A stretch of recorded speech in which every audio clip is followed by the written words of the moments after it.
L'oscilloscope est un appareil de mesure électrique permettant de visualiser l'évolution d'une tension au cours du temps. Comme le voltmètre, il se branche en parallèle du dipôle dont on souhaite mesurer la tension. Il faut bien noter la différence avec un voltmètre. Un voltmètre, lui, ne donne que la valeur moyenne d'une tension en mode DC ou la valeur quadratique moyenne d'une tension en mode AC, mais dans tous les cas, il s'agit de valeurs moyennes. L'oscilloscope, lui, permet de suivre au cours du temps une tension. C'est donc un outil clé quand il s'agit d'étudier l'allure, la période, le déphasage et l'amplitude de signaux périodiques. L'oscilloscope, c'est un appareil de mesure et de mesure seulement. Ça veut dire que si l'on souhaite modifier le signal électrique, l'amplitude, la fréquence, l'allure, etc. du signal de la tension, il faut agir sur le GBF et non pas sur l'oscilloscope. Et comme tout appareil de mesure, il est vivement conseillé de le placer, de le brancher sur le circuit au dernier moment. C'est-à-dire qu'on réalise d'abord le circuit électrique sur la paillasse et on le branche ensuite. Alors du point de vue du circuit, il faut bien comprendre que lorsque l'on va brancher un oscilloscope, celui-ci ne doit induire aucune perturbation. Ça veut dire que du point de vue du circuit, l'oscilloscope, que l'on branche encore une fois en parallèle à un dipôle, doit être vu comme un dipôle de très grande impédance. L'impédance typique d'un oscilloscope, c'est 1 mégohm. La trace observée sur l'écran de l'oscilloscope suit les variations de la tension d'entrée de l'oscilloscope en fonction du temps. Ce signal balaie l'écran horizontalement, linéairement par rapport au temps, et se déplace en même temps verticalement en fonction de la valeur de la tension d'entrée. Il existe plein de modèles d'oscilloscopes, plein de marques différentes, mais tous les oscilloscopes ont les mêmes fonctionnalités de base. Les commandes d'un oscilloscope sont regroupées dans différents blocs. Le bloc dit vertical.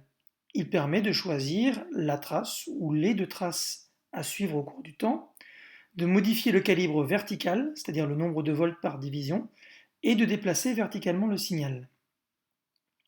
Le bloc dit horizontal, qui permet de modifier, entre autres, le calibre horizontal, c'est-à-dire la durée temporelle d'un carreau horizontal. Le bloc dit déclenchement, ou trigger en anglais. On va beaucoup en reparler par la suite. Et enfin, un dernier bloc, les outils de mesure. Chacun de ces blocs va être abordé séparément par la suite. Commençons avec le bloc de déviation verticale du signal. Alors regardons déjà les entrées d'un oscilloscope. Il s'agit de prises coaxiales, femelles ou prises BNC. Si l'on zoome sur l'une de ces entrées, on s'aperçoit que celles-ci sont constituées d'un petit trou métallique central, entouré d'un isolant blanc, lui-même entouré d'un cylindre métallique.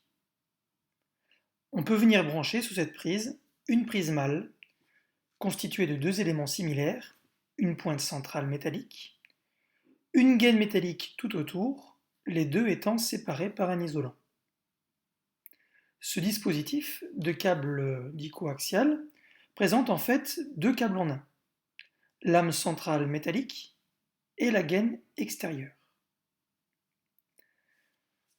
Alors s'il est difficile de toucher l'âme, donc de s'électrocuter finalement lorsque l'on touche le cœur du câble BNC, la gaine elle est facilement accessible au niveau de l'oscilloscope. Donc pour éviter l'électrocution, le manipulateur qui doit utiliser l'oscilloscope doit pouvoir toucher cette gaine-là sans risque. Et donc cette gaine doit être portée à la masse. Donc dans le cas d'un oscilloscope, on n'a pas le choix. La gaine, ici, est toujours à la masse. Donc lorsque l'on mesure une différence de potentiel grâce à un oscilloscope, eh bien cela veut dire qu'on mesurera toujours une différence de potentiel entre un point du circuit et la masse. Ceci constitue une grande différence avec le voltmètre, puisque le voltmètre, comme vous le savez, peut être placé en parallèle de n'importe quel dipôle dans le circuit, et donc peut mesurer n'importe quelle différence de potentiel dans un circuit.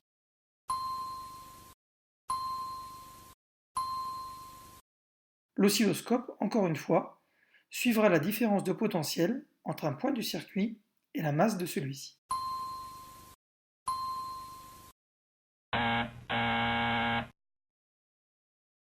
Au passage, on note sur les schémas précédents comment un oscilloscope est représenté dans un schéma électrique. Pour brancher un circuit typique que nous allons rencontrer en TP à un oscilloscope, on va utiliser un adaptateur BNC banane, ce qui permettra de brancher deux fils bananes sur un oscilloscope. Lorsqu'on regarde cet adaptateur de plus près, on s'aperçoit que la borne noire indique bien que celle-ci doit être placée à la masse, puisque le symbole de masse apparaît sur l'adaptateur.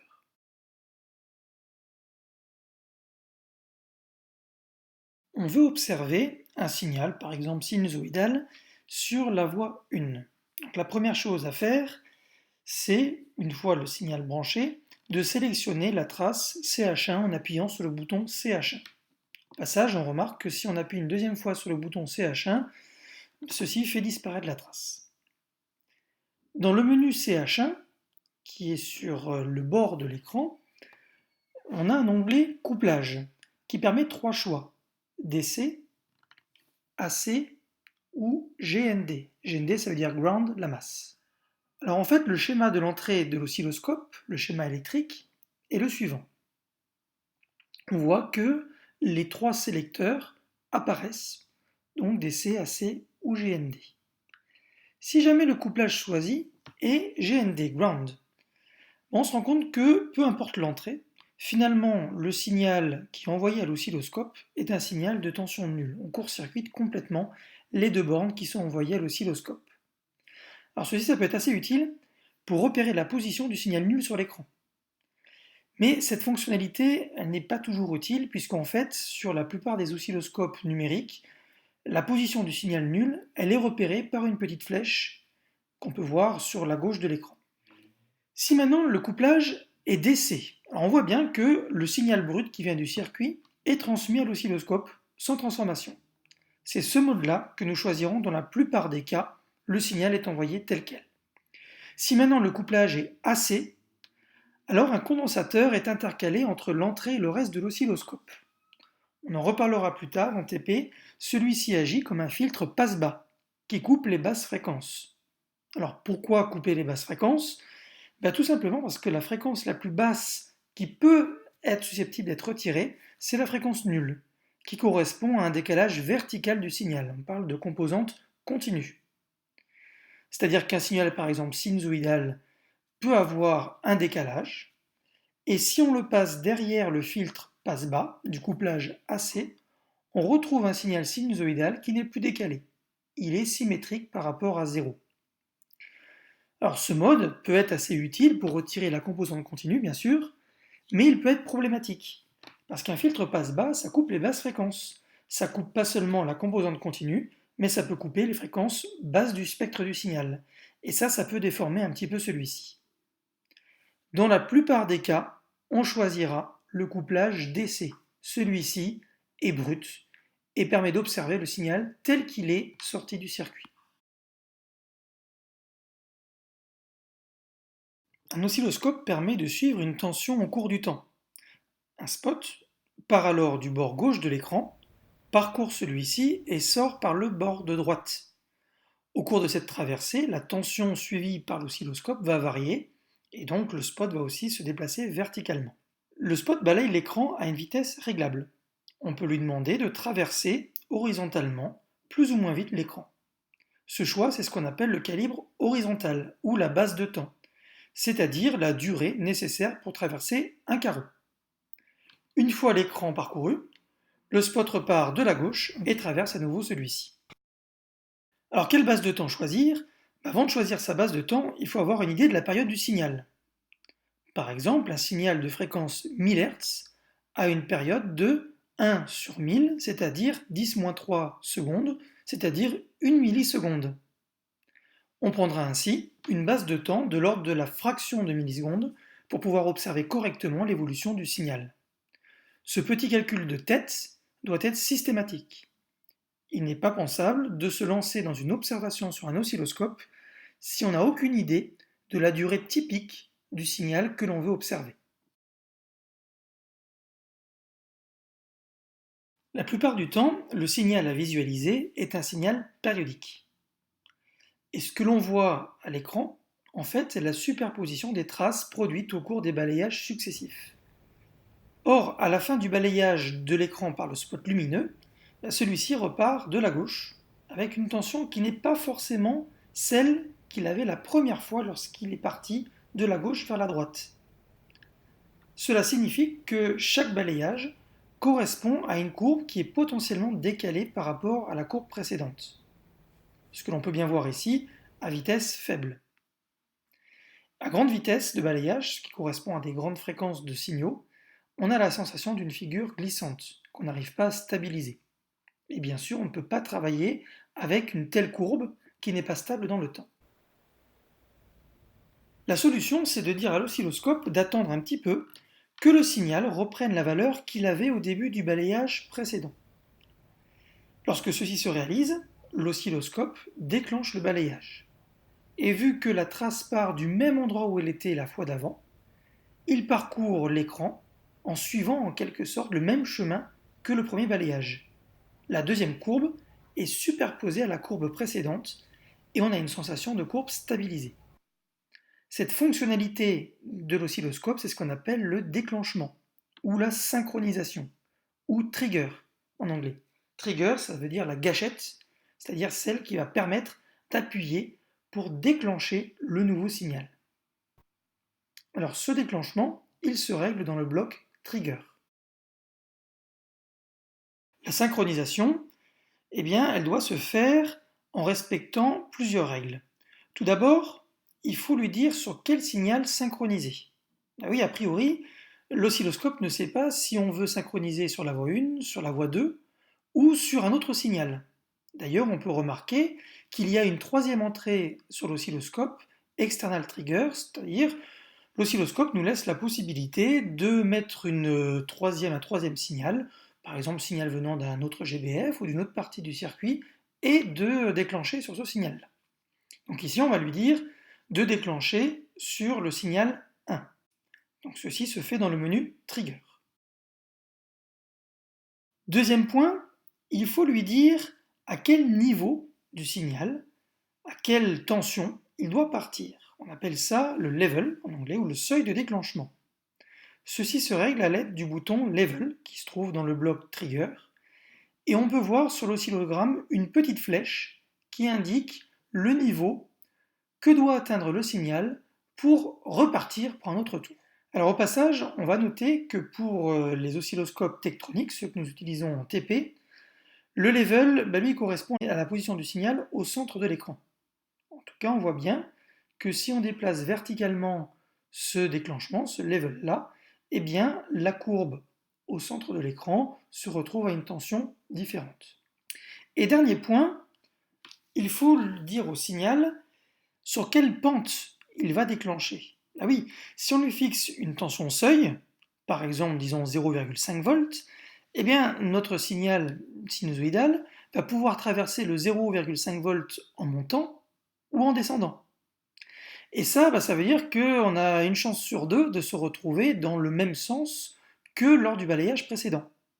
Il faut donc lui préciser dans quel sens on veut que le seuil soit franchi, montant ou descendant. Ces trois paramètres-là sont essentiels. Sur quel signal on doit synchroniser, quel est le level, le niveau de déclenchement, et la pente du signal de départ. Les deux premiers étant fondamentaux. Si jamais on fixe ce level trop haut ou trop bas, eh bien il se peut que le signal ne l'atteigne jamais. Et dans ce cas, l'acquisition ne sera jamais déclenchée. L'oscilloscope va en fait attendre d'atteindre ce level-là, mais il ne sera jamais atteint. Alors là, il y a deux types de comportements en fonction des oscilloscopes. Si on a de la chance, en quelque sorte, l'oscilloscope va afficher la trace non stabilisée. Et on se retrouve dans le problème dont on a déjà parlé plus haut, c'est-à-dire que notre signal, on va avoir l'impression qu'il va glisser sur l'écran. Donc là, on repère bien que c'est un problème de déclenchement, et on peut du coup relancer la procédure de trigger. Deuxième possibilité, l'oscilloscope n'affiche rien du tout. Certains oscilloscopes, lorsqu'ils n'ont pas le déclenchement, attendent indéfiniment. Et ça, c'est plus problématique parce qu'on peut se demander pourquoi l'oscilloscope n'affiche rien pour qu'on ne voit rien sur l'écran et on peut mettre un petit peu de temps avant de comprendre qu'il s'agissait d'un problème de déclenchement. Quoi qu'il en soit, il faut bien garder en tête que le déclenchement peut induire une absence de signal sur l'écran. L'oscilloscope permet de mener des mesures élémentaires de manière automatique. Ceci est accessible avec le bouton Mesure. On choisit sa voix, le type de mesure, et le résultat est affiché en temps réel. On peut également placer des curseurs grâce au bouton du même nom. Pour celui-ci, il suffit d'appuyer sur le bouton curseur, de choisir la voie étudiée et le type de curseur. On peut déplacer le curseur actif à l'aide du bouton correspondant, puis sélectionner l'autre curseur pour le rendre actif dans le menu latéral. On a alors la position des deux curseurs et la différence entre les deux, différence de tension pour des curseurs horizontaux et différence temporelle pour des curseurs verticaux. Si jamais on dispose de deux traces, il est possible de tracer l'une en fonction de l'autre à l'aide du mode XY qui est disponible dans le menu Display. Bien sûr, il existe d'autres fonctionnalités de l'oscilloscope, mais celles qui sont déjà décrites dans cette vidéo nous permettront de réaliser la plupart des mesures rencontrées au cours de l'année.